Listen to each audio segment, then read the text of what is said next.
శ్రీ గురుభ్యో నమ. శ్రీకృష్ణ పరబ్రహ్మణే నమ. శ్రీమద్ భాగవత మహాపురాణమునందలి దశమస్కంధములోని ఉత్తరార్థమునందు 30వ అధ్యాయము ప్రారంభము. ఈ అధ్యాయములో బలరాముడు బల్వలుని సంహరించే తీర్థయాత్రలను కొనసాగించుట, భీమ దుర్యోధనుల గదాయుద్ధమును నివారించుటకు ప్రయత్నించుట మొదలగు విశేష విషయములను తెలుసుకుందాము. శ్రీశుకుడు నుడివెను. పరీక్షిత్ మహారాజా ఒకానొక పర్వదినమున భయంకరమైన సుడిగాలులు వీచెను. తీవ్రముగా దుమ్ములు చెలరేగను. అంతటను దుర్గంధములు వ్యాపించెను. పిమ్మట బల్వలుడు యజ్ఞశాలయందు మలమూత్రాది అపవిత్ర పదార్థములను వర్షించెను. అనంతరము అతడు శూలమును చేబూని కనబడెను. ఆ బల్వలుడు ముక్కలైన నల్లని కాటుకు కొండవలే మహాకాయమును కలిగి ఉండెను. అతని కేశములు మీసములు కాచబడిన రాగి రంగులో ఉండెను. అతని ముఖము భయంకరమైన కోరలతో బొమ్మముడులతో ఒప్పుచుండెను. అతనిని చూచిన వెంటనే బలరాముడు శత్రు సైన్యములను చీల్చి చెండాడగల ముసలాయుధమును, దైత్యులను హతమార్చుటలో సమర్థమైన హలాయుధమును స్మరించెను. అవి క్షణకాలములో ఆయనను చేరెను. అప్పుడు బ్రహ్మద్రోహియకు ఆ బల్వలాసురుడు ఆకాశమున సంచరించుచుండగా చూచి బలదేవుడు మిగుల క్రుద్ధుడై అతనిని తన హలాగ్రముచే లాగి అతని మూర్ధముపై ముసలాయుధముతో బలముగా మోదెను. ఆ దెబ్బతో బల్వలుని నొసలు ముక్కలైపోయెను. అప్పుడు అతను నోట రక్తము క్రక్కుచు ఆర్తనాదములనర్చుచు వజ్రాయుధ ప్రహారమునకు దెబ్బతిని గైరికాది ధాతువులచే ఎర్రబారి ఉన్న కొండవలే నేలపై పడిపోయెను. పిమ్మట మహాత్ములు నైమిసారణ్యవాసులు అయిన మునీశ్వరులు బలరాముని స్తుతించి దేవతలు ఇంద్రునకు వలె ఆ మహానుభావునకు అభిషేకమనర్చి శుభాశిస్సుల నసంగిరి. ఇంకనూ ఆ మహర్షులు వాడిపోని కమలములతో ఉప్పార్చుండెడి వైజయంతిమాలను, దివ్యములైన 2 వస్త్రములను, అమూల్యములకు ఆభరణములను ఆ బలదేవునకు కానుకలుగా సమర్పించిరి. అనంతరము బలభద్రుడు ఆ మునులను వీడ్కొని బ్రాహ్మణోత్తములతో కూడి కౌశికీ నదీ తీరమునకు చేరి అందు స్నానములనర్చెను.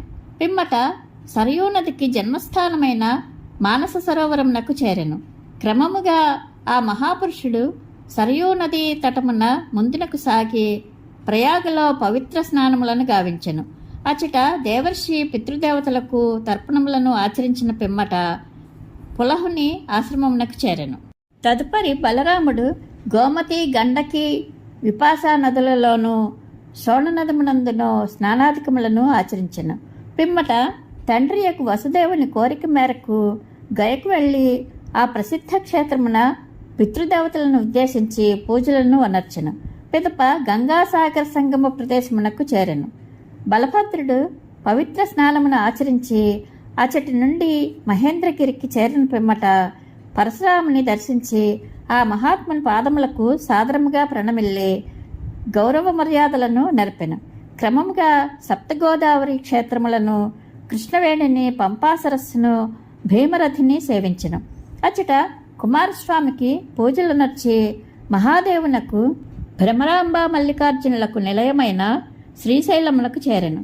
అచట ఆ ప్రభువు దైవసేవలను ఆచరించిన పిదప దక్షిణ భారతమున ప్రసిద్ధ పుణ్యక్షేత్రమైన వెంకటాద్రికి చేరి అక్కడ పద్మావతి శ్రీనివాసులను ఆరాధించెను.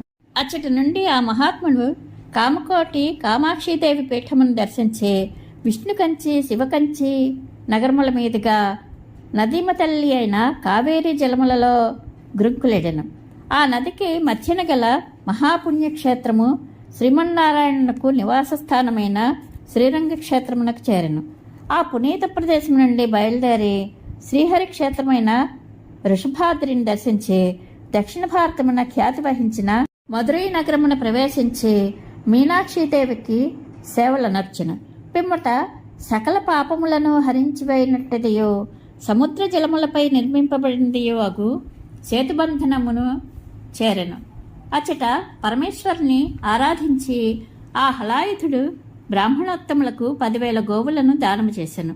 అటు పిమ్మట కృతమాల, తామ్రపర్ణి నదులలో స్నానాధిక విధులను నిర్వర్తించి సప్తకుల పర్వతములో ఒకటి అగు మలయ పర్వతమునకు చేరాను. అచట నివసించుచున్న అగస్త్య మహామునిని దర్శించే ప్రణమిల్లి అభివాదనమనర్చెను. ఆ మహాత్ముని నుండి ఆశీస్సులను పొందిన పిమ్మట ఆయన అనుమతితో దక్షిణ సముద్ర తీరమున అడుగిడెను. అచ్చట కన్యాకుమారిగా వాసిగాంచిన దుర్గాదేవిని దర్శించి పూజించెను. అనంతరము ఫాల్గుణ తీర్థమునకు అనంతశయనమునకు చేరి పంచాప్సరము అను తీర్థమున స్నానములను ఆచరించి శ్రీ మహావిష్ణువుని పూజించి అచ్చటి భూసురోత్తములకు 10,000 గోవులను దానము చేసెను. పిమ్మట మహాత్ముడు బలరాముడు కేరళను త్రిగర్త దేశములను దాటి శివక్షేత్రమైన గోకర్ణమున ప్రవేశించి అచ్చట మహాదేవునకు అభిషేకములను వనర్చెను. అచ్చటి నుండి బయలుదేరి బలభద్రుడు ఆర్యాదేవిని ఆరాధించి శూర్పారక క్షేత్రమును దర్శించెను.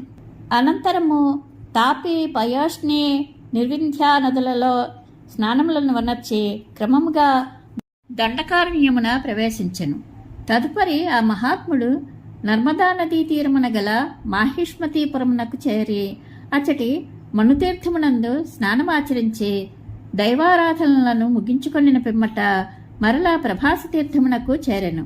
బలరాముడు అచ్చటికి చేరినంతనే కౌరవులకును పాండవులకును ఘోర యుద్ధము జరిగినట్లును అందు పెక్కుమంది రాజకుమారులు మరణించినట్లుగాను బ్రాహ్మణులు చెప్పుకొనిచుండగా వినెను. అంతటా చాలా వరకు భూభారము తొలగిపోయినట్లుగా తలంచెను. ఆ సమయమున భీమదుర్యోధనుల మధ్య గదాయుద్ధము జరుగుచుండెను. దానిని నివారించుటకై అతడు కురుక్షేత్రమునకు వెళ్ళెను. అప్పుడు యుధిష్ఠిర మహారాజు, కృష్ణార్జునులు, నకుల సహదేవులు ఆయనను దర్శించి అభివాదనమనర్చి మౌనముగా ఉండిరి.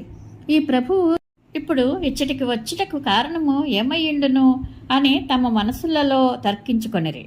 అప్పుడు భీమదుర్యోధనులు ఇద్దరును పరస్పర జయేచ్ఛతో ఆవేశపూరితులై గదాయుద్ధము నర్చుచుండిరి. వారు చిత్ర విచిత్రముగా వివిధములకు గతిభేదములతో తిరుగుచుండిరి. బలరాముడు వారి యుద్ధమును నివారింపబూని ఇట్లనెను: దుర్యోధన మహారాజా, భీమసేన, మీరు ఇద్దరును మహావీరులే, బలపరాక్రమములలో సమానులే. భీముడు బలములో మేటి, దుర్యోధనుడు గదాయుద్ధమున సుశిక్షితుడు అని నేను తలంతును. అందువలన సమాన పరాక్రమశాలులైన మీ ఇద్దరిలో ఏ ఒక్కరికి జయము గాని పరాజయము గాని కలుగుట అసంభవము. కనుక వృథాగా యుద్ధము చేయవలదు. వెంటనే దీనిని విరమింపుడు. మహారాజా, భీమదుర్యోధనులు ఇద్దరును ఇంతకు ముందు ఒకరిని మరి ఒకరు మిగిలా దూషించుకొని ఇండిరి. అంతేగాక పరస్పరము హానికరములైన చేష్టలకు పాల్పడి ఇండిరి. అందువలన వారిలో వైరభావములు వేళ్ళూనుకొని ఉండెను. బలరాముని పలుకులు ఉభయులకు హితకరములే అయినను వారిలోని పగల కారణముగా వాటిని పట్టించుకొనకుండిరి. అంతటా తన మాటలను పెడచెవిని పెట్టిన ఆ ఉభయులను వారి ప్రారబ్ధ కర్మలకు వదిలివేసి బలరాముడు ద్వారకకు వెళ్ళిపోయాను. అప్పుడు ఆప్తులైన ఉగ్రసేనాదులు, బంధువులు ఆయన రాకకు సంతసించి సాదరముగా సత్కారములను జరిపిరి. పిమ్మట సకల కలహముల నుండి నివృత్తులైనట్టి బలదేవుడు నైమిసారణ్యమునకు చేరెను. అచ్చటి ఋషులు ఎల్లరూ సంతోషంతో ఆ మహాత్ముని ద్వారా యజ్ఞకార్యములను సాంగోపాంగముగా నిర్వహింపజేసిరి. సర్వసమర్థుడు మహాత్ముడు అయిన బలరాముడు మహామునులకు అందరికీ సంశయరహితమైన విశుద్ధ విజ్ఞానమును, తత్వజ్ఞానమును ఉపదేశించను. దాని ద్వారా ఆ మహర్షులు ఈ సంపూర్ణ విశ్వమును తమలోనూ తమను సకల చరాచరములలోనూ సాక్షాత్కరింప చేసుకొనిరి. యజ్ఞదీక్ష ముగిసిన పిమ్మట బలరాముడు తన భార్యయగు రేవతితో కూడి అవబృధములను ఆచరించెను. పిమ్మట నూతన వస్త్రాభరణములను ధరించి ఆ ప్రభువు పత్నీ సహితుడై తన బంధుమిత్రులతో కూడి వెన్నెలతో నక్షత్రములతో ఒప్పుచున్న చంద్రుని వలె విరాజిల్లెను. పరీక్షిన్ మహారాజా, మహాత్ముడును బలపరాక్రమ సంపన్నుడును అయిన బలదేవుడు స్వయముగా అనంతుడు, ఆదిశేషుడు. ఆయన స్వరూపము మనోవాక్కులకు అతీతమైనది. అతడు తన లీలలను ప్రదర్శించుటకై మానవ రూపమున అవతరించిన మహాపురుషుడు. ఆ స్వామి ప్రదర్శించిన ఇట్టి లీలలు అసంఖ్యాకములు. అనంతుడైన బలరాముని యొక్క దివ్యాద్భుత కర్మలను ప్రాతకాలమునందును సాయం సమయమునను స్మరించినవాడు శ్రీమన్నారాయణుని యొక్క అనుగ్రహమునకు పాత్రుడగును. ఇది శ్రీమద్భాగవత్ మహాపురాణమునందలి దశమస్కంధములోని ఉత్తరార్థమునందు 30వ అధ్యాయము సంపూర్ణము. శ్రీకృష్ణానుగ్రహ ప్రాప్తిరస్తు. శుభం భూయాత్.